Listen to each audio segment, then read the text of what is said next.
Bismillahirrahmanirrahim. Assalamualaikum warahmatullahi wabarakatuh.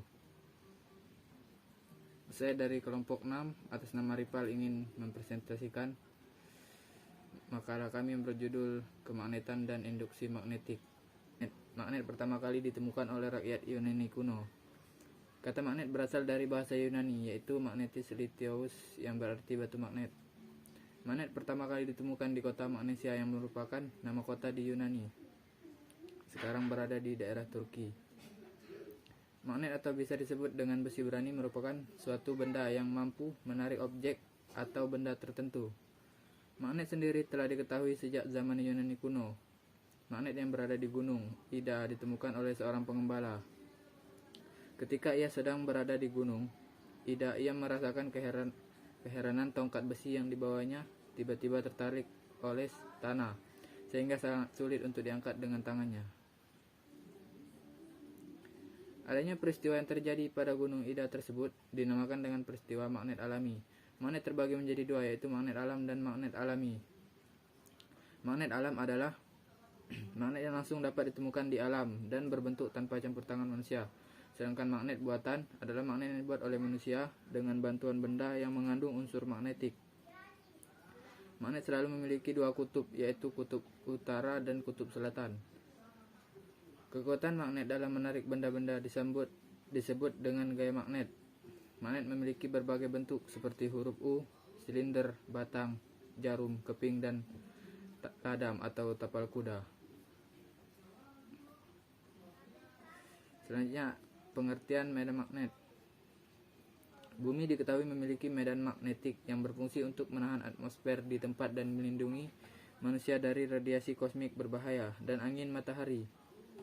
Akan tetapi, para ahli dalam berbagai penelitiannya menemukan bahwa secara berkala dalam periode jutaan tahun, medan magnet terbalik sehingga kutub utara dan kutub selatan bertukar tempat. Sedemikian besarnya manfaat medan magnet bumi bagi keberlangsungan kehidupan makhluk di dalamnya. Lalu, apa yang dimaksud dengan medan magnet? Medan magnet adalah ruang yang memiliki magnet di mana magnet masih memiliki efeknya. Kekuatannya bervariasi bergantung pada jaraknya, yaitu medan magnet pada suatu titik berbanding terbalik dengan kuadrat jarak dari magnet. Kekuatan yang dialami oleh kutub magnet, baik itu kutub utara maupun kutub selatan, yang ditempatkan dalam modem atau medan magnet disebut dengan intensitas medan magnet. Sedangkan arus-arus yang membentuk pola lengkungan dalam medan magnet disebut dengan garis-garis gaya magnet, atau dapat didefinisikan juga dengan garis-garis khayal magnet yang menunjukkan arah medan magnet. Garis gaya magnet memiliki sifat dan pola, di mana sifat-sifat garis gaya magnet memiliki kecenderungan untuk berkontraksi secara longitudinal, yaitu mereka yang lebih dekat dengan kutub, maka mereka juga memiliki kecenderungan untuk melakukan tekanan lateral atau ke samping, yang membuat saling tolak-menolak. Adapun dalam pola garis gaya magnet yang dihasilkan, maka akan tergantung kepada jenis magnet yang digunakannya. Berikutnya, sifat-sifat magnet. Sifat-sifat magnet. Magnet hanya menarik benda tertentu yang ada di sekitarnya. Tidak semua jenis benda bisa ditarik oleh magnet meski berada dalam jangkauannya.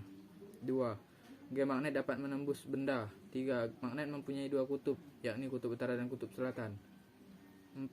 Apabila kutub magnet yang sejenis didekatkan satu sama lain, kedua kutub akan saling tolak-menolak. Sebaliknya, kutub yang berlainan akan tarik-menarik. 5. Medan magnet akan membentuk gaya magnet. Medan magnet akan semakin rapat jika didekatkan dengan magnet. 6. Sifat kemagnetan dapat melemah atau hilang karena hal tertentu, seperti sering terjatuh, terbakar, atau lainnya. Berdasarkan sifat kemagnetannya, jenis bahan magnet secara umum terbagi menjadi dua, yaitu bahan magnetik ferromagnetik dan bahan non-magnetik. Bahan magnetik atau ferromagnetik adalah benda yang dapat ditarik dengan kuat oleh magnet. Jika benda jenis ferromagnetik berada dekat magnet, magnet akan menarik benda tersebut. Selain itu, benda yang termasuk bahan ferromagnetik dapat dijadikan suatu magnet. Contoh bahan ferromagnetik adalah baja, besi, nikel, dan kobalt. Bahan non-magnetik. Bahan non-magnetik terdiri atas 1. Paramagnetik adalah benda yang dapat ditarik dengan lemah oleh magnet kuat. Contohnya aluminium. tembaga, platina, dan lain-lain. 2. Diamagnetik adalah benda yang menolak magnet. Benda ini tidak dapat ditarik sama sekali oleh magnet meski berada sangat dekat dengan magnet. Contoh benda diamagnetik adalah emas, zinc, merkuri, dan lainnya. Macam-macam bentuk magnet. Magnet batang bentuknya menyerupai batang atau balok atau kubus. Magnet silinder menyerupai tabung panjang. Magnet jarum menyerupai jarum kompas dengan kedua ujung atau kutub magnet yang runcing. Magnet U berbentuk seperti tapal kuda atau serupa dengan huruf U. Magnet cincin, magnet ini memiliki bentuk bulat menyerupai cincin. Magnet keping memiliki bentuk menyerupai kepingan logam. Berikutnya, manfaat magnet dalam kehidupan sehari-hari. Magnet biasa digunakan pada peralatan penunjang kegiatan manusia sehari-hari, yakni sebagai berikut. Yang pertama, pintu lemari es. Pada bagian pintu lemari es telah dipasangi magnet sehingga dapat tertutup dengan rapat. Magnet tersebut berukuran panjang dan ditutup dengan karet. Di samping itu, lemari es terbuat dari material yang sangat mudah ditarik oleh magnet, seperti baja atau besi kuat. Apabila pintu lemari es dapat menutup dengan sangat rapat, suhu di dalamnya juga bisa tetap dijaga, dan segala makanan atau minuman dapat terlindungi secara maksimal. Yang kedua, dinamo sepeda. Magnet memiliki peran di dalam dinamo sepeda, yaitu saat menghasilkan energi listrik untuk bisa menyalakan lampu sepeda pada malam hari. Roda sepeda yang bergerak akan menggerakkan kepala dinamo. Sementara itu, di dalam dinamo terdapat magnet yang akan berputar di dalam kumparan tetap. Getaran dan gesekan antara roda sepeda dan magnet akan menghasilkan medan elektromagnetik yang secara perlahan akan menjadi energi listrik. Dengan demikian, listrik dapat dihasilkan hanya dengan menyentuh atau mengayuh sepeda. Yang ketiga, mikrofon. Pada mikrofon, energi suara diubah menjadi energi listrik. Gelombang suara melewati diafragma sebagai bagian utama dalam mikrofon. Membran plastik tipis di dalamnya akan bergetar sesuai dengan gelombang suara yang masuk, termasuk bagian voice coil di belakangnya. Di dalam voice coil terdapat kumparan yang melingkari magnet permanen. Tempat gelombang bergesekan dengan medan magnet, sehingga menimbulkan energi listrik di dalam magnet. Aliran listrik tersebut akan bergerak ke arah amplifier. Tempat suara akan direkam sehingga dapat didengar. Yang keempat, kompas. Sebagai penunjuk arah, kompas juga terbuat dari magnet. Jarum kompas pasti akan menunjukkan arah utara dan selatan.